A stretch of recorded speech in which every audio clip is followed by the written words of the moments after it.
ప్రభుత్వాన్ని ఇక్కడ లోకల్ శాసనసభ్యుడైన శ్రీకాంత్ రెడ్డి గారిని తరిమి కొట్టేదానికి సిద్ధంగా ఉన్నారు. ఇంకొకటి చెప్తున్నా, ఈరోజు జగన్మోహన్ రెడ్డి గారు మా ప్రాంతం నుంచి ముఖ్యమంత్రి అయినారు, ఏదో అభివృద్ధి చేస్తారని ఎందరో వేచి చూసినారు. జగన్మోహన్ రెడ్డి గారు అభివృద్ధి ఎక్కడుంది? ఎక్కడ చూసినా విగ్రహాలు పెట్టుకునేది, పైలాన్లు పెట్టుకునేది, సర్కిళ్లలో పెద్ద పెద్ద డిజైన్లు వేసుకుంటా చేయడం జరిగింది. దీనివల్ల ప్రజలకు ఏమన్నా ఒదుగుతుందని అడుగుతున్నా. మనది అంత అభివృద్ధి అయిన రాష్ట్రమా లేకపోతే మన ప్రాంతమా అని అడుగుతున్నా.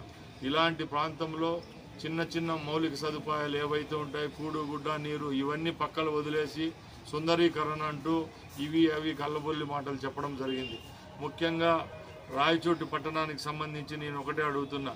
రాయచోటి చుట్టుపక్కల వందలాది ఎకరాలు డీకేటీ గవర్నమెంట్ భూమి ఉన్నింది.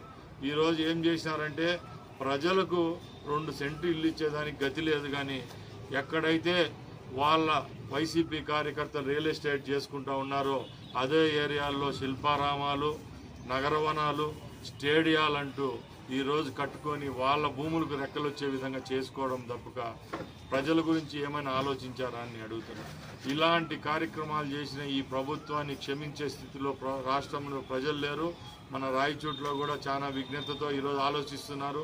ఈ ఎలక్షన్లో సుమారుగా 12,000 చిలుకు యువత ఓట్లు కొత్తగా వచ్చినాయి. తప్పకుండా ఈ జగన్మోహన్ రెడ్డి, శ్రీకాంత్ రెడ్డిని పైగా ఓడించేదానికి సిద్ధంగా ఉండాలని తెలియజేసుకుంటున్నారు.